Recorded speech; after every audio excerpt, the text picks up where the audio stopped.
5G Telma, des actualités uniques, dynamiques et renversantes dans le journal TV. Du jamais vu chez Batimax.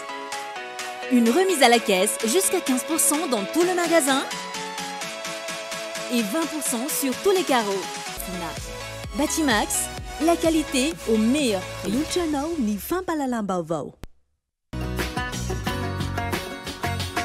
Ina, plus raffiné que jamais. Ita, huilerie industrielle de Tamata, bisa jam tel suruarivo. Lulchanao ni fampalalam-baovao.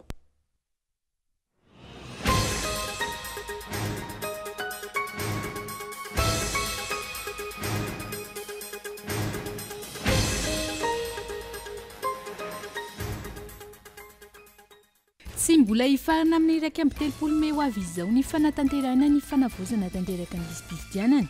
Isy ny lisam-pifidianana vonjimaika fanindroany mandrapatonga ny folo jona hoy ny seni. Ankilany ho afaka ampidirina avy hatrany anaty lisam-pifidianana io hatrany ireo olom-pirenena izay misitraka ny fanamboarana karapanondro fahobe raha ny fanazavana ny seni hatrany. Hiatra manomboka ny 3 volana voalohany taona 2024 eto Madagasikara ny vérité de prix.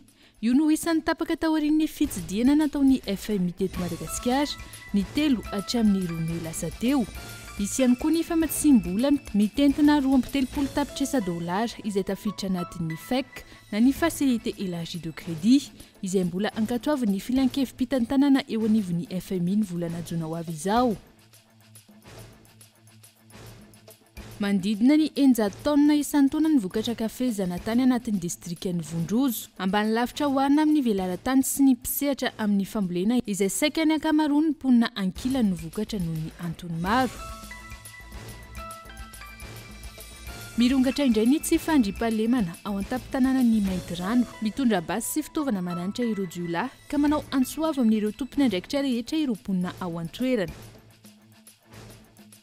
Any ivelany tafiakatra 4 androany ireo namony ainy tao Emilie Romanina, faritra avaratry Italia noho ny tondradrano tao an-toerana tao anatin'ny andro vitsy, mitohy ankilan'ny vonjovona ataon'ireo manam-pahefana any an-toerana.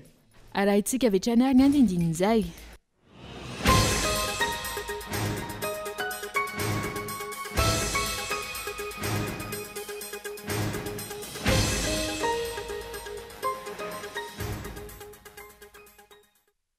Zoma fa 7 ny volana May taona 2024 kafaliana indray tomboka lasy tomboka vavy nisy diana ny tokantranonao tonga soeto mifampalalam-baovao ary manasanao ampitiavana anaraka izany hatramin'ny farany vaovao nisongadina avy hatrany ary dia tsy mbola hifarana amin'ny faraka amby 30 ny volana May izao ny fanatanterahana ny fanavoazana tanteraka ny lisam-pifidianana ho ny seni.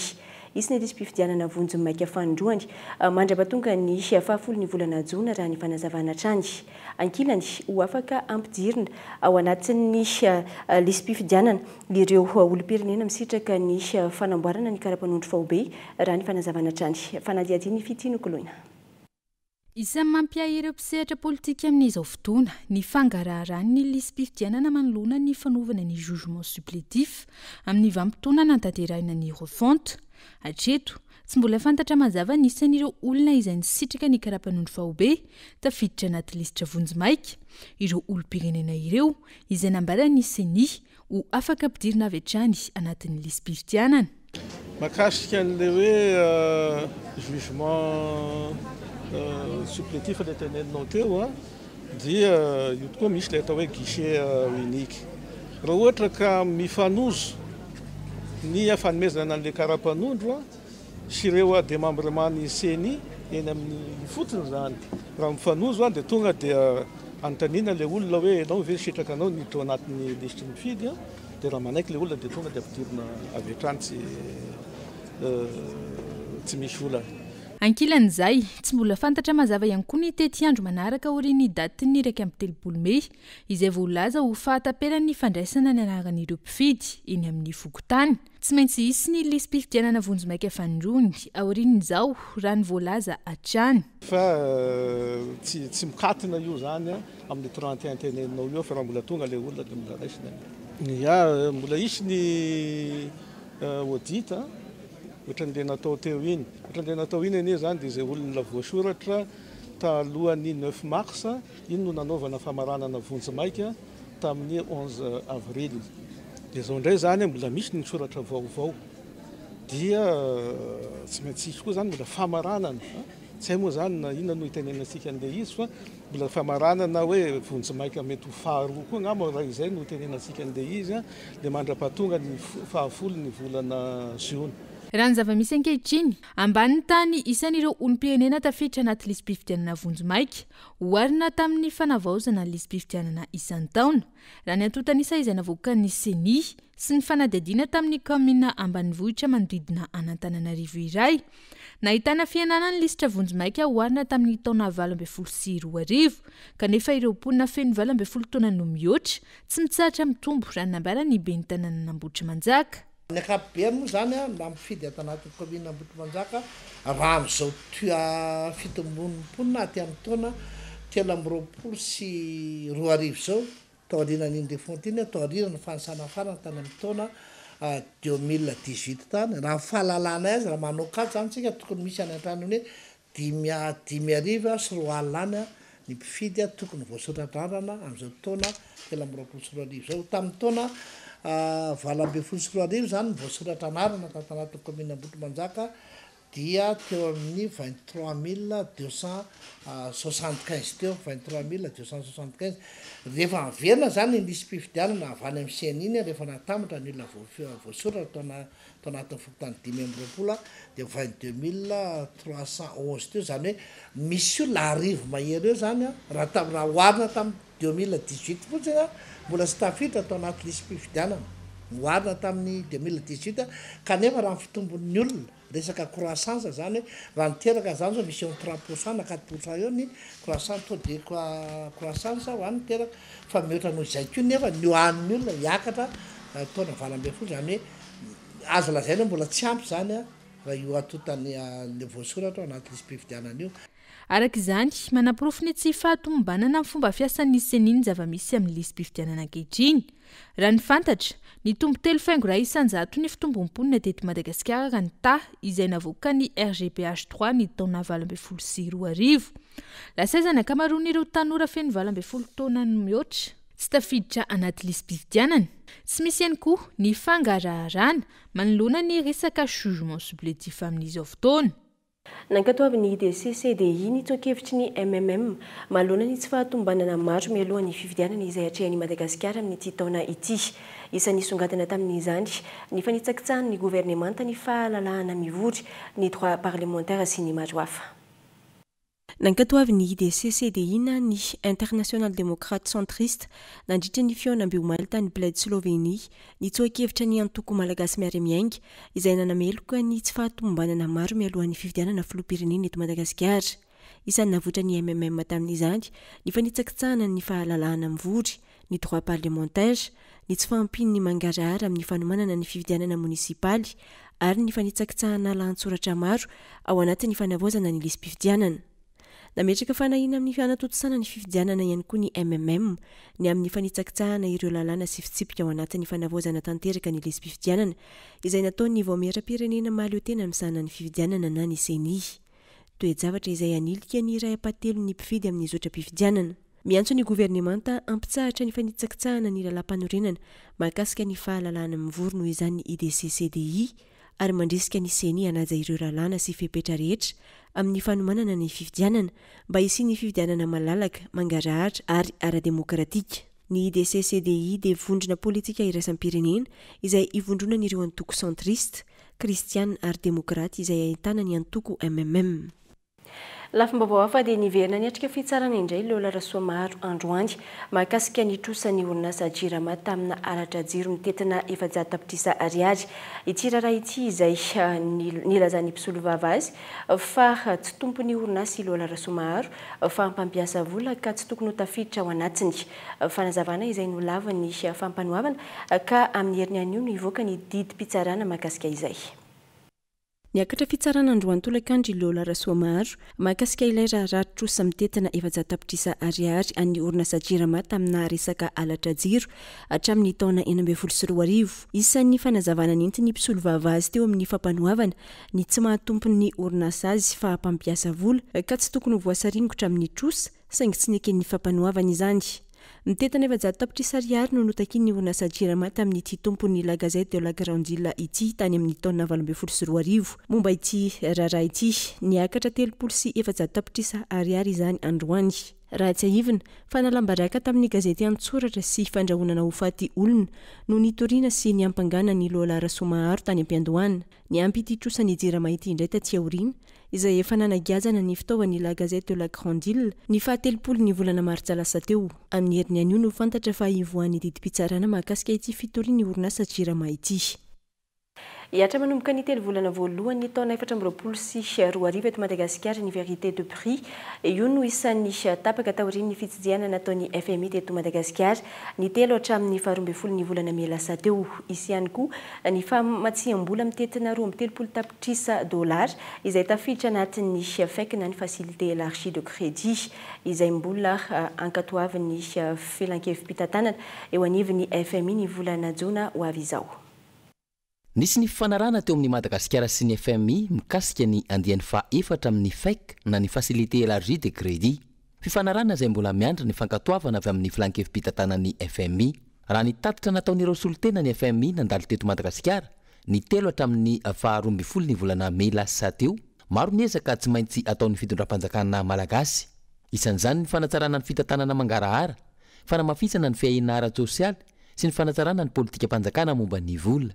Nanamafy ny mpitondra fanjakana fa iverina amin'ny fanatsarana ny fidiram-bola ahafahana manetsina ireo vola mivoaka, ahafahana mampandroso.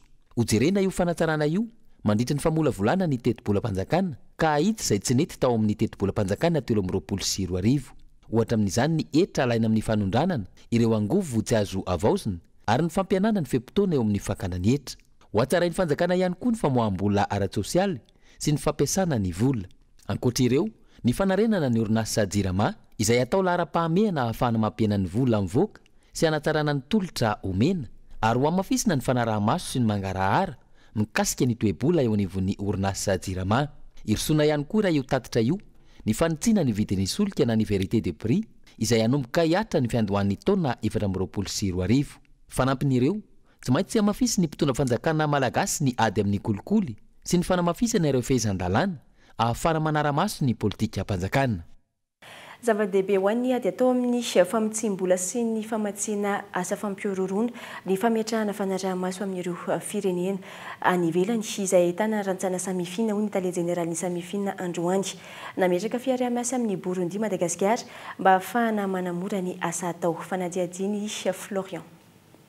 Mbola ao anatin'ireo firenena arahi-maso entitra na anaovana ny suivi renforcé i Madagasikara momba ny ady manoloana ny famotsim-bola, kolikoly ary ny fanodikodina vola panjakana. Isan'ny mampanano sarotra ny asa tanterahany samifina na ny sampandraharaha malagasy adina amin'ny famotsim-bola sy ny famantsina ny fampirorohona, ny ady amin'ny mpanambola sy ny ady amin'ireo manam-pahefanam-bony hoy ny tale jeneraly ny tirantsana ity. Manoloana io tsy maintsy apetraka ny fiaraha-miasa amin'ireo firenena any ivelany izay manana ny sampandraharaha samifina mba ahafahana manohy ny asa. Ny memorandum of understanding fanaovanay dia fifanankalozam-baovao aloha voalohany indrindra. Raha misy ohatra zavatra vita amintsika Madagasikara hita fa makany Burundi dia tonga dia zareo no resahana dia omeny antsika ny renseignement momba izay dia réciproquement.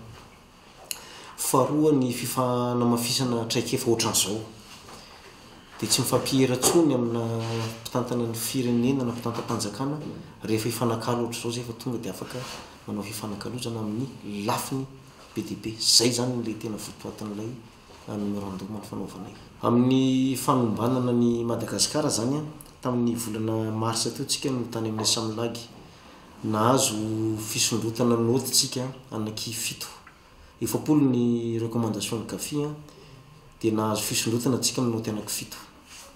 Dia noho izay dia mba ho fanohanana tsika dia ho raisitsika ny Samlagy ato anatin'ny volana manaraka reo tsy mbola fantatra hoe rovina marina ho tonga ty zareo ijery ny zava-misy dia nolotsaina antsika mba hahafana manatsara n'ilay ataoko hoe fandrosoana efa vitatsika sy manafaingana anazy zay ilay mission ny samlagy indresany teo a fanaon'ny samlagy amin'ny firenena maro izy io manatanteraka fitsidiana eto amintsika ireo tompona raikitra avy eo nivony samifine avy any Burundi amin'izao fotoana izao izay aritra aro maromaro fitsidiana izay mifototra amin'ny fifanankalozana ny trekefy eo amin'ny firenena rotonta fa eo ihany koa ny fanamafisana ny fiara-miasa i Burundi izay voaretona izay no nipetrahany samifine tany antoerana indray mbava amin'ny pejy ny toe-karena dia manodidina ny 100 taona isa-taona ny kafe zanatany anatin'ny distrikany Vondrozo ambany lavitra oharina amin'ny velaran-tany sy ny mpisehatra amin'ny fambolena izay saika ny akamaroan'ny mponina ankilan'ny vokatra noho ny antony maro isan'izany ny tsy fandriam-pahalemana izay tsy mandrisika ireo mponina amokatra koatra ny ampiasaina ao an-tokantrano. Ivrisara no mitatry ny antsipirin'izay. Misehatra amin'ny fambolena kafe zanatany sy 100 mahery mponina anatin'ny distrika ny Vondrozo faritra Atsimo Atsinanana raha manodidina ny 5 ara isa-tokantrano ny tany natokana amin'ny fambolena ny kafe maivana ny vokatra izay tsy misy afa-tsy 100 taona isan-taona mijana amin'ny famokarana ny vokatra ampiasaina amin'ny filàna andavanandro ny mponina noho ny antony maro ny any zany ny amin'ny resaka insécurité rehefa manomboka manana ambombava be ianao ka hitany manodidina dia tsy maintsy misy manafika ianao zay dia alohan'le olona le ampy anazy fotsiny no voleny ohatray na vokatra kafe na vokatra vary na vokatra mangahazo nisy fotoana zao tamin'ny herintaona andefa camion anankiroa tany dia fira tsy diso dia tsasany verina zanakazo io fa mahavariana mihitsy le toetsain'le olona dia nalefa tany le izy gratuit dia tsy mambolatra zareo zay tena hoe efa nisy fanaitanana be ary avant fa betsaka ihany no miverina tamin'ireo. Isan'ny afahana mifeny fiakatry ny vidin'ny kafe arabika sy ny robusta akilany ny fampiroboroboana ny famokarana ny kafe zanatany ny solombavam-bahoaka ny Vondrozo saingy tsy mbola hita mazava ny ezaka hatreto. Antony nanaova ny tompony andraikitry ny fandaharana asa sirana ny cadre intégré renforcé antsony sehatra tsy miankina hifanolo-tanana anatin'izay. Kafe atsika zany tao anatin'izay taona ataontsika hoe 5 taona zay ny sesy somary nidina ny quantité na ondrana zany satria le qualité atsika zany miratsy am'le tsy fanana dia tsy mety tratra le qualité supérieure zay tediavy ny tsena tsy ny tsira ihany fa ny ankamaroany mpamatsy vola zany ka miditra ny amin'ny resaka agri business amin'izao fotoana zao dia efa resaka hoe agri bio dodolo zany no malina zany ny tsirairay satria any manana avantage comparatif i Madagasikara raha resaka tsena za mino fa raha miara-misalahy ny fitondram-panjakana miaraka amin'ireo mpamatsy vola reo sy ny fivondronan'ny mpamokatra dia mino fa ao anatin'ny 5 taona misy zavatra geza be afaka miofa. Raha ny kafe zanatany manokana mandidina ny 5,000 ariary ny kapoaka amin'izao fotoana izao ary mitotonga an'io vao miditra ny volana Jona noho ny fiakaran'ny kafe vao izay mandidina ny 500 ariary ny kapoaka. Ny fitotongam-bidy izay manapirofo ny tsy fanana ny kafe malagasy ny kalitao takiana ka tsy ahafahana mitazona ny vidiny ary nampiana ny vokatra naondrana tao anatin'ny 5 taona.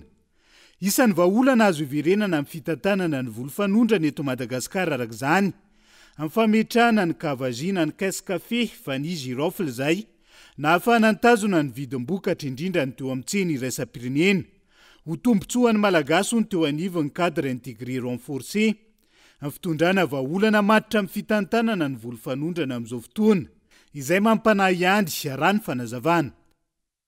Iombana betsaka anatin'ny teteza mita indrindra ny kisaro mivoy ankehitriny ahitana ny tena na transition d'entente nationale sy ny génie na ny gouvernement d'entente nationale intermédiaire pour les élections ny fandarana ankitspo arainao aorian'ny fampalalam-baovao eo ihany koa ny raharam-pirenena ankapobeny izay andraisana vahiny misa 3 ahitana ny idéal son solombavam-bahoaka IRD voafidy tao ampany Tsarame Edouard, mpitondra teny RMDM manandro be mampanohitra ho an'ny demokrasia eto Madagasikara ary farany nisy olon-tena ny firaisamonim-pirenena roy.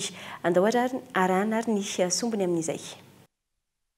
Fa indrisy mampisalasala sy mampiayay ny olona dia ny fihetsika ataon'ny mpitondra fanjakana ankehitriny amin'ny fijerena ny lalampandrenana io.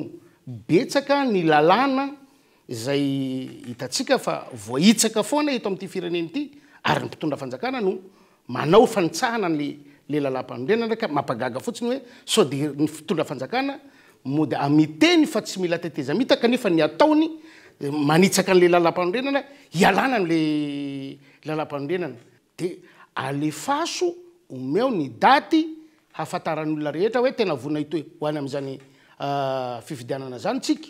Raha ny ho an'ny firaisamonim-pirenena manokana dia hoe efa mendrana marina ny voaka malagasy latsaka katerena izy ao anatin'ny ara-tsosialy. Ny marina daholo ny voalaza teo hoe raha iroso anatin'ny teteza mihitsika dia mivoaka ao anatin'ny lalam-pandrenana ao anatin'iny tsy misy voafaritra ao anatin'izay. Voalaza ao anatin'ny lalam-pandrenana hoe raha misy fialan'ny mpitondra eo amin'ny toerana dia hito no misolo azy zany ao anatin'izay. Fa tsy voafaritra mihitsy raha le ataontsika hoe kisarisary anankiroa teo. Ho an'ny firaisamonim-pirenena dia hoe manana lay ataontsika hoe ny anisan'ny takina foana atao anatin'iny dia le hoe ny fanatsarana fikaonandoha mahakasika momba ny tontolo mahakasika ny fifidianana. Ny fandrosoana daty fa lalàna no miteny an'iny. Ny lalàna ihany koa miteny hoe 90 andro ny farafatarany fiantsoana ny mpifidy. Raha ohatra raha eken'ny gouvernemanta ilay 7 novambra dia farafatarany any amin'ny fahasiviny volana aogositra. Ny mpitondra fanjakana mamoaka n'ilay didim-patjakana miantso manainga ny vahoaka hifidy. Raha ohatra any aorinan'ny 7 aogositra dia tara. Fahatsiarovana fiombonana ary fanavaozana io no hevitra nitondrana ny andro iraisam-pirenena andinihana ilay génocide tany Rwanda ny taona 1997. Ny afaka ny fanamarihana izany ho an'ny Madagasikara izay niarahana tamin'ny solon-tena ny firenena mikambana. Nadiadina. Fandrehetana labozia tao anatin'ny fahanginana no nentina nanamarihana ny andro iraisam-pirenena ho an'ny fandinihana ilay génocide tany Rwanda 7 taona lasa izay natao teny vato niaraka tamin'ny solon-tenan'ny firenena mikambana ny fikambanan'ireo Rwandais eto Madagasikara ary ireo tanora scout.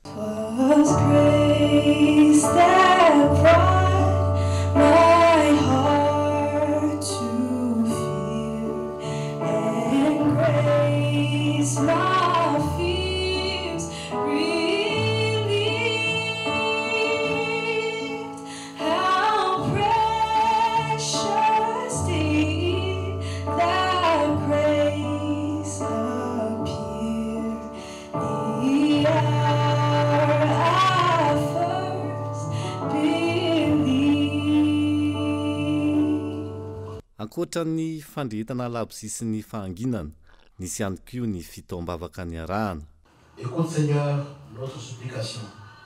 Eno ry tompo ny fitalaonay izay mivavaka ho an'ireo lehilahy sy vehivavy marobe izay niarany génocide ny Tutsi. Amin'izao fo ireo mponina Rwandais ary tsarovy ireo rehetra niarany génocide. Raha ny tantara olona manodidina ny 7 hetsy no namony ainy tao Rwanda tao anatin'ny 100 andro monja.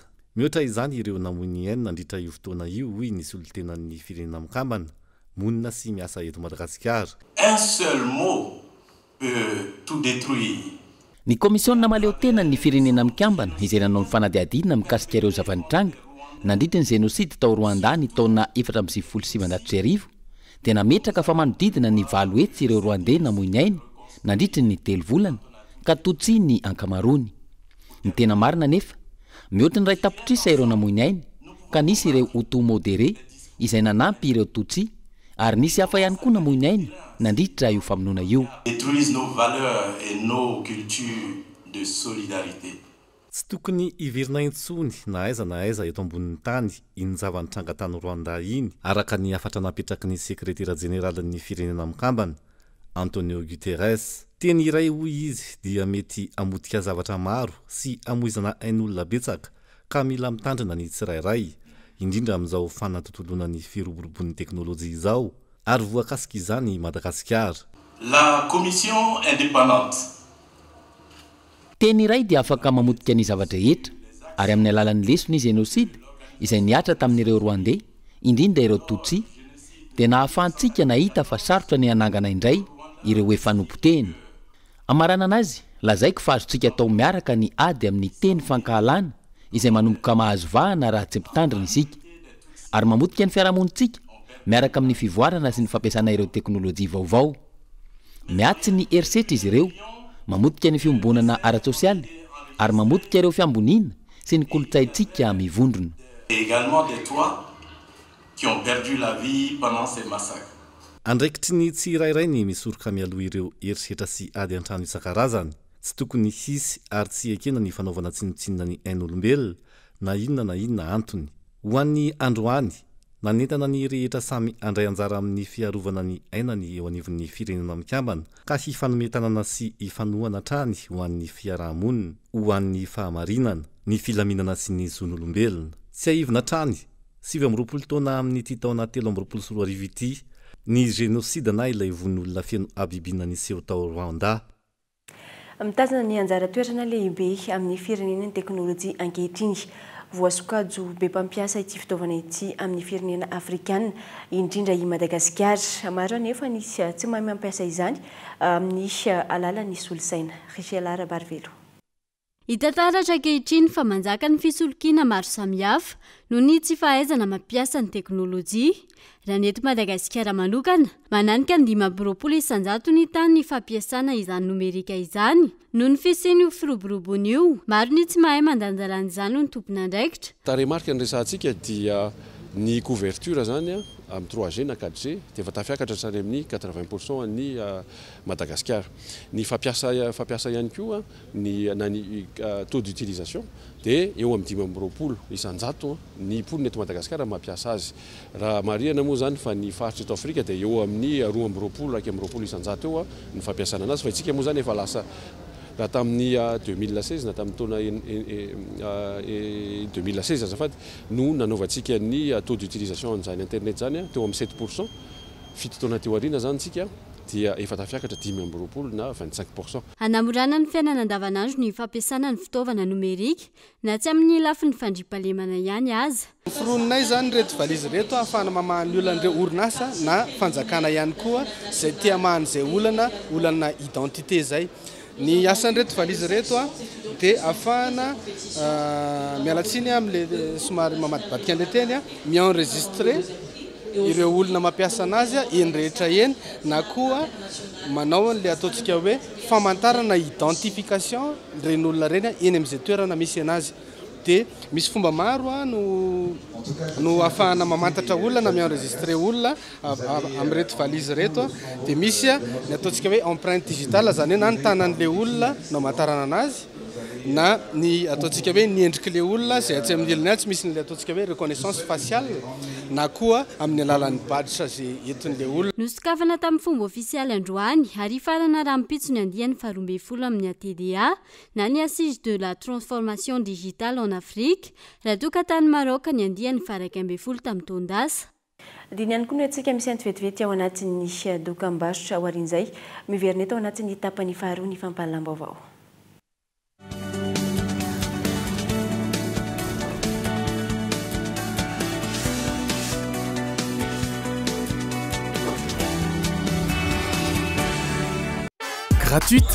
Gratuite. Mais qu'est-ce qui est gratuite? L'installation de la fibre est gratuite jusqu'au 31 juillet. Dès maintenant, abonnez-vous vite à la fibre Family ou à la fibre Home ou à la fibre Home Plus. Mira, DC, Collecte Telma vous feront plaisir à installer gratuitement votre fibre. Abonnement à partir de 149 000 RTTC par mois. Telma, sa fibre numéro 1 malagasy. Ina dia vita amin'ny soja voafantina mba hampatsiro ireo karazan-tsakafo karakarainao. Ny menaka Ina dia ahitana oméga 3 sy oméga 6 ary ara-pahasalamana no ny otrikaina entin'ny soja. ina ilay menaka manome tsirony nandronao isan'andro.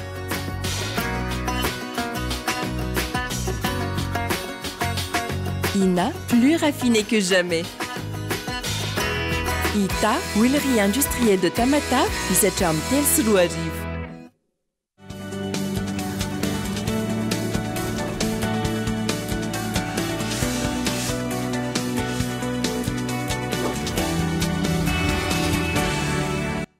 Isona trano isika ny tokantrano any tsy misaraka aminay atao anatin'ny fampahalaam-baovao mamerina ny arahaba ary tonga soindray ary atao anatin'ny tapany faharoa ary asaina trano isika anaraka izany hatramin'ny farany tsy ekena ny fanomezana ny tany-tsekoly ho an'ny vahiny hoy ireo mpianatra sy mpampianatra ary ray aman-dreny mpianatra ao Ambotsoro Est commune Ambohidratrimo izay lanja Sorabavety ny maraina teo angatahana hoy ny firama ao an-toerana ny amerenana ny tany ho an'ny sekoly izay efa tsy ampy efitranatra amin'izao fotoana noho ny amaroany ireo mpianatra fanadihadiana.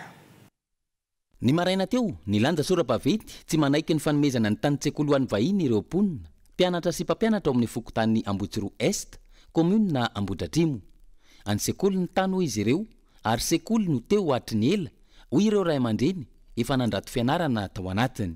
Io sekoly io efa tamin'ny 75 ny orona ary ny reny sekoly io briky 10 sorondato isam-batan'olona navon'ny olona teo natao tafibosako io sekoly io tamin'ny fotoanan'andro 17 taona ny reny sekoly io teo zay aloha dia mazava tsara dia bosaka 10 etana isan'olona atao mifokon'olona tamin'io sekoly io dia aveo izy solon'ny mera fanitsy Ambohidratrimo solon'ny mera fanitsy io sekoly io ary mbola andrato mpianatra tompoka tamin'ny heritaona zay fa dia ny sekoly io tompo zay ny mahatonga ny etsy-baoka ohatra an'izao momba ny lalany sekoly io mbola vitsy ny olona tamin'izany teto Ambotsoro tena nanahirana mihitsy nanao ny sekoly io ka zay ny mankarary fona hoe sekoly nazera mbola tokony amboarina kely fotsiny izy dia mety. Raha ny fanazavana ny eo anivony fokotany no ny fanaraka tamin'ilay vahiny nahazo ny toerana ka natonga ny tany hananganana fotodrafitrasa hafa.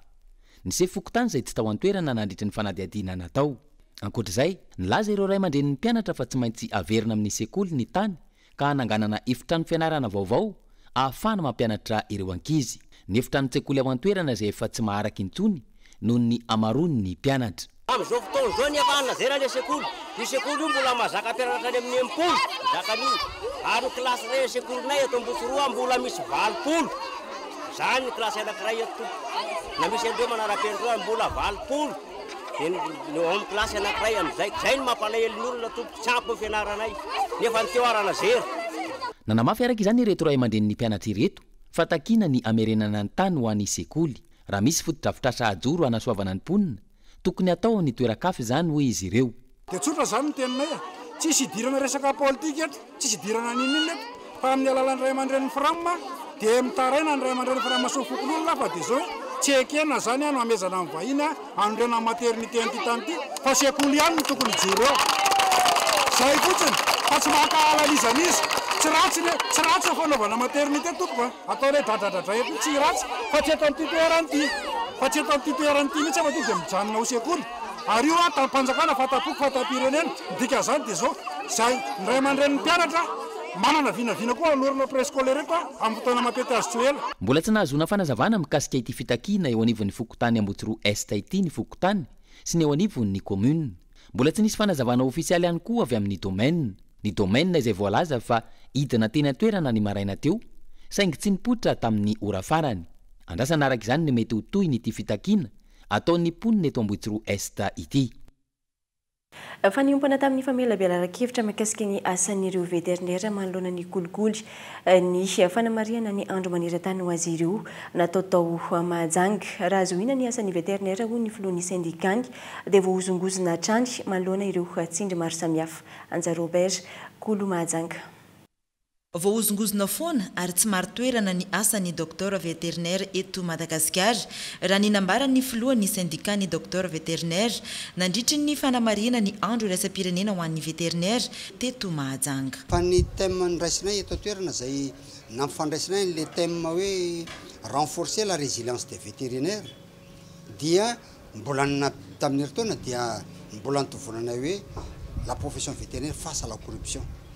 Reo zany loha hevitra nasionaly a mifampitoy satria izay vétérinaire dia voazogozona foana lay asana vétérinaire ary zay le mahavozogozona zay de manjary tsy maro toerana lay asa no tsy maro toerana fiarahamonina misy amin'ny ankapobeny fitondrana ny rahapanjakana sy rahapanjakana fa fitondrana ny rahapirenena amin'ny lafiny fahasalama biby sy mikasika ny tontolony biby. Ny asan'ny vétérinaire manoloana ny kolikoly io no loha hevitra noraisina sy ny voaboasana nandritra ity fanamariana ny andro maneran-tany ho an'ny vétérinaire ity. De nivoizina tamin'ity zao ohatra ny resaka andalana dia ny lalàna amin'le kolikoly eo dia saika voasokajy teo amin'le resaka hoe fananana tsy ara-dalàna zany hoe le enrichissement illicite ary miditra kokoa amin'le lafiny ohatrany hoe ara-panjakana sy ireo sampana ara-panjakana ny resaka kolikoly araka ny lalàna fa rehefa zay zahana akaika le asana vétérinaire misy ifandraisany ny asa-panjakana indrindra fa amin'ny lalany atao hoe mandat sanitaire zay ny fanjakana manome an'le asan'ny vétérinaire amin'ny asa-panjakana azy fa entina privé dia ohatrany mitafatsy fofakavitrana izy amin'ny resaka hoe endrika corruption. Misy noho izany ny ezaka natao tamin'ny fampahafantarana ny ady amin'ny kolikoly manoloana ny asan'ny vétérinaire eto Madagasikara manokana dia miisa 300 ny isan'ireo docteur vétérinaire. Fanampitandrina ireo tompona ndraikitra isa tokony amin'izay mety ho endrika kolikoly na baiko mandritra ny fifananana idirana ho mpianatra eny anivon'ny sekolim-pirenena manofana ho mpandraran'ny fonja izay nanomboka androany ministra tompona ndraikitra. Mpiadina miisa 590 amin'ireo 7,000 no horaisina raha ny fanazavana ka aoka ny fahaizana marina no andraisana azy ireo.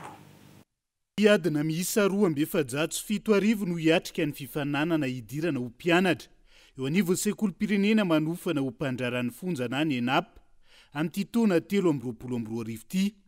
Tsy misy afa-tsy ny 500 amin'ireo no horaisina ka antony nanamafisa minisitra tompona ndraikitra ny zoran'ny fifananana anatin'ny mangarahara.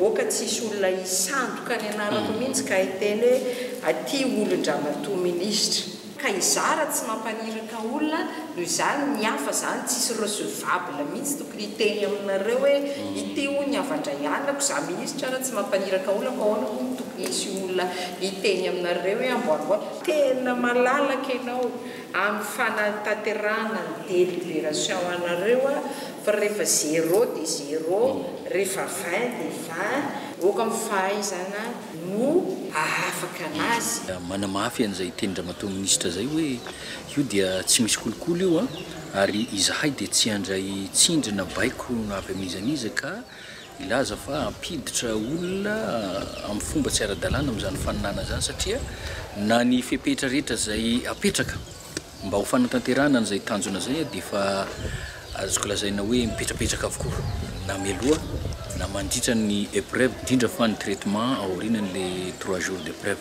aoka tsy voarebirebi ny olona ianareo mpifaninana fa famitahana sy fisolokiana tsotra zao ny filazana fa mety hoe afaka apiditra olona amin'ny faninanany. Nanomboka androany hatramin'ny alahady fa 1 ny volana May arak'izany ny fifananana idirana ho mpianatra eo anivon'ny sekolim-pirenena manofana ho mpandraran'ny fonja na ny ENAP amin'ireo renivohim-paritany miisa 9 misy ny vohim-be-mpanadinana. Isan'ny olana iny ireo mpandrarara mpizahatany ho an'ny faritra Bohingy mety ampiaina ny olona hitsidika ny Mahajanga ny faratsy ny lalam-pirenena faefatra ny tsy fandriam-pahalemana fa indrindra ny délestage. Ireo no nivoatra nandritra ny Assemblée Générale izay natao tao aorian'ny roa taona nampangingina ny office paritra ny fizahatany Bohingy fanadihadiny Anjarobera. Anisan'ny sehatra iray mizaka ny vokatry ny fahatapahan-jiro lavareny eto Mahajanga ny tontolo ny fizahantany ka betsaka ny fitarainana avy amin'ireo mpandrarara mpizahantany mikasika io fahatapahan-jiro lavareny io izay voarainy ny tompona ndraikitry ny office paritra ny fizahantany eto Boeny nandritry ny fivoriam-beny izy ireo. Ya marina tokoa hoe nisy ny fitarainan'ireo opérateur tamin'ny zavatra maromaro tao anatin'izay ny resaka jirama, resaka délestage dia ny ao anatin'izay moa zany dia niezana ny ampiasana ny office de tourisme toy ny araka ny resahana tao anatin'ny AG dia plateforme anankiray ho an'ny opérateur mba ahafahana micréer dialogue zany par rapport amin'ireo olana zay mahazo ny opérateur dia niezaka ho atao moa zany dia fanantonana ny jirama par rapport amin'ny problème io mba hiaccompagnena ny opérateur touristique ny Boeny. Ny fampiroboroboana ny sehatry ny fizahantany isotomana ireo mpizahantany anatiny sy vahiny hitsidika ny faritra boeny no tanjon'ny ofisy paritra ka ny arahan'izy ireo nidinika teto ihany koa ny olona ny faratsy andalana amin'ny lalam-pirenena faefatra ny firongatry ny tsy fandriam-pahalemana eto an-tampon-tanàna fa indrindra ny délestage. Ny vina foezaka zany ho an'ny office de tourisme dia voalohany ny amerenana am'laony ny fisian'izay office de tourisme zay ary ezaka ny hoe anohy foana ny asa ao anatiny izay office de tourisme zay zany. Ny foa tamin'ny torimasony ny office paritra ny fizahantany eto boeny raha nangingina tao anatin'ny 2 taona. Totosa tao amin'ny faritra vakina karatra ny fizarana ny mari-pahaizana ho an'ireo olona manana fahasembanana na vita fiofanana arakasa izay tolo-tanana avy amin'ny tetikasa miary. Tanjo ny tetikasa ny ampivoatra ny fari-piainan'ireo olona manana fahasembanana amin'ny alalan'ny fanofanana arakasa mba ahafahany mamorona tetikasa entina mivelona fa ihany koa miasa eny anivon'ny orinasa. Andrinirina Andria Miary Sokolo Antsirabe.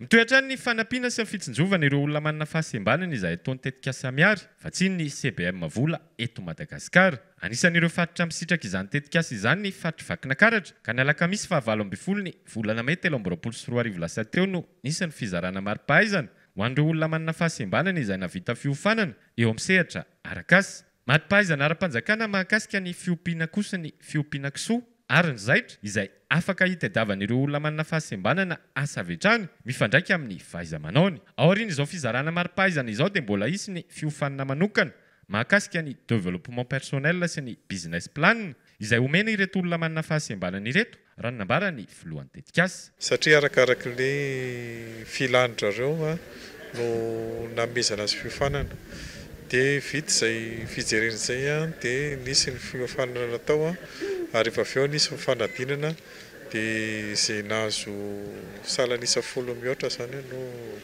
afa-panadinana dia izay no namezana certificat. Misy ny tsy afaka dia ireo tsy afaka moa zany dia mbola mamerina fiofanana izy dia manao fanadinana indray rehefa avy eo. Isy le formation développement personnel dia isy fiofanana momba business plan zany hoe fanangana tetikasa dia arakaraka le vokatry izay le fanaovana business plan izay no mety hanomezana ataontsika hoe fitaovana na ahafahany miainga manao izay tetikasa tsirairay. Aty Antsirabe zany misy ekipa dia ireo no jery le olona manana fahasembanana aloha. Tanjo tetikasa ny mba hisitrahan'ireo olona manana fahasembanana asa eny anivon'ireo orinasa na ihany koa manana asa tena mba hampiovany fari-piainan'izy ireo. Efa misy ny ivotoerana manokana fanofanana arakasa ho an'ireo olona manana fahasembanana ary miara-miasa amin'ny tetikasa miary. Centre national de formation professionnelle des personnes en situation de handicap izay mpiara-miasa amin'ny tetikasa. Inay zany amin'ny ivotoerana fanofanana dia mijanona hatreo amin'ny fanofanana. Fa ny tetikasa miary kosa no araky ny voalaza lehibe ny tetikasa teo hoe misy tantsorika fanampiana ho an'ireo izay voasivana. Fantatra fa anana tetikasa tsara mety andeha dia ampian'ny tetikasa miary zany ny fampitaovana anazy anatanterahana tetikasa. Mahafehy traikefa petrako tsara amin'ny zareo satria isy ara-panjakana le izy dia raha matoa nisy ny afaka misy ny tsy afaka dia manana ny traikefa zany le afaka satria ny ivotoerana ohatra ny CNPPSH dia zay zany ny tena fanofanana arakasa ho an'ny olona manana fahasembanana ny antom-pisiny dia manentana an'ireo olona manana fahasembanana izay te hiofana zany anatona ny ivotoerana ihany koa amin'izay lafak'izay. Araka izany dia totosa teto amin'ny faritra vakina karatra ny alakamisy 9 ny volana May 2023 teo ny fizarana mari-pahaizana ho an'ireo olona manana fahasembanana na havita fiofanana arakasa izay tantsoroka avy amin'ny tetikasa miary.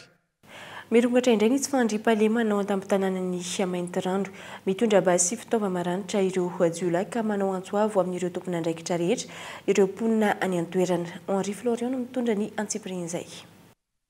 Vehivavy iray sy lehilahy miisa 2 indray no voatefitry ny jiolahy tao Maintirano tamin'ity faraparan'ny herinandro ity tao amin'ny fokontany Andranivorobe commune Ambonivohitry Maintirano.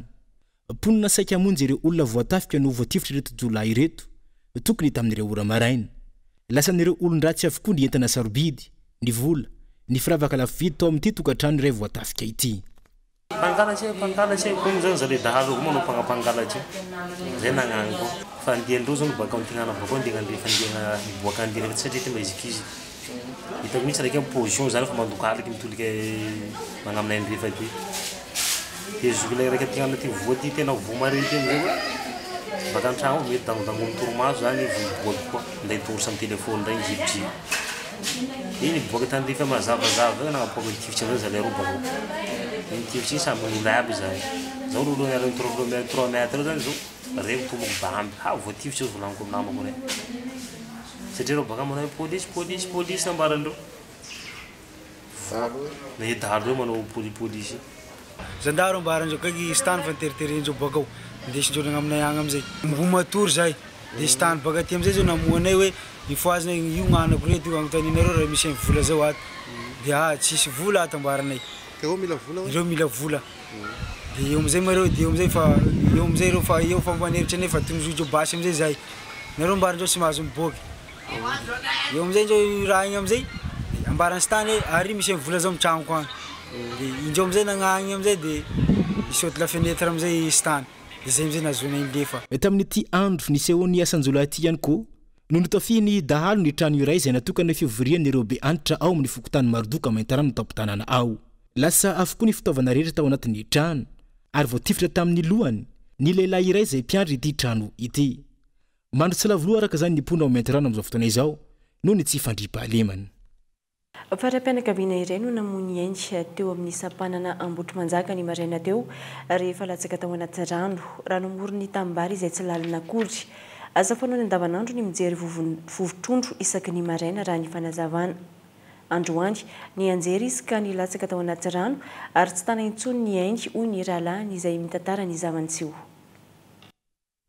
zavany antsanonay dia nahita anazy teto amin'ity sisiny ity eto tsy lali le vano fa mety tsy eto fa midoba be dia izy moa zany tonga dia vao nahita anazy dia nosotomoko nakaty mbola iny dia tanany sy ny dia tonga izy io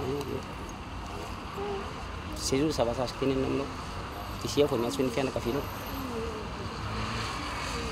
maraina be tamin'ny firy tao za iva tamin'ny fitsasany vao nakaty tamin'ny fitsasany maraina teo satria mantsy izy amin'ny enina sasany izy mandeha satria mandehanjegny misy kanakana matsina misy kanakana mandeha any dia miambina kanakana itsy izy fa misy ketsan'olona ao ambadika eo dia tsy afaka mandeha any kanakana dia maraina zany dia tsy maintsy midina aty zany miantsy kanakana dia nijery anjeo vovo eo izy eo dia teo izy zany no silifatra tamin'ny sisiny io mbola iny ty tonga zao io dia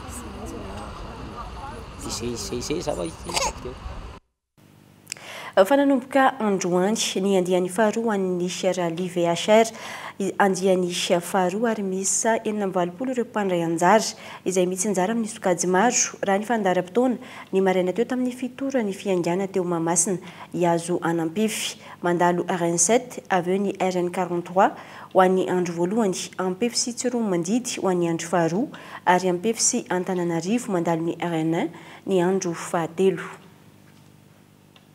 fa ho amin'ny maresaka avy any ivelany dia tafakatra 420 ireo namony ainy androany tao Emilie Romane faritra avaratra Italia no nitondra-drano ao an-toerana tao anatin'ny andro vitsy mitohy ankila ny vonjivony ataon'ireo manam-pahefana any an-toerana raha nametraka didy amin'ny famindrana toerana vonjimaka ireo mponina amina tanàna maro kosa ny tao Ravenne tanàna iray ao Emilie Romaine atrany fa nampanazavana entiny Daniela Minorso amin'ny sariny France 24 mitohy hatramin'ny androany famonjena ireo niarambona no nitondra-drano niseto ao Emilie Romagne faritra avaratra Italia ny alarobia lasa teo raha ny atotanisana avoaka ny manam-pahefana italiana tafakatra 420 androany ireo namony ainy any an-toerana antotanisa izay ahina hiakatra trany manoloana ireo fahasimbana sy ny zava-misy raha ny fanazavana raha iverenana tao anatin'ny 2 herinandro toeram-pambolena misy 7 no rava nitondra-drano tao Reda tanàna iray izay isan'ny lasibatra nitondra-drano tao Emilie Romagne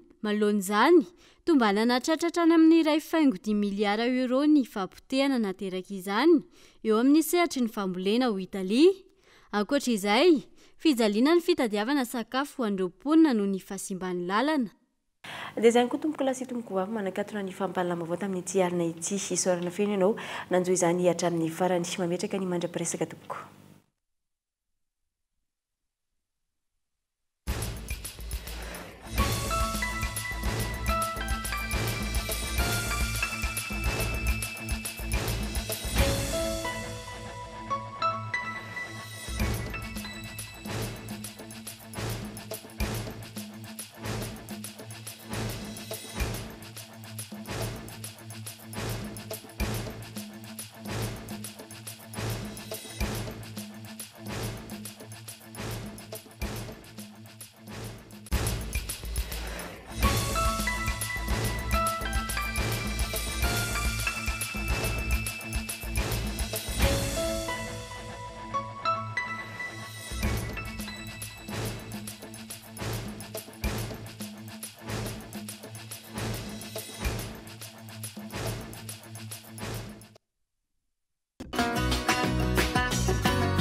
Vina, plus raffiné que jamais.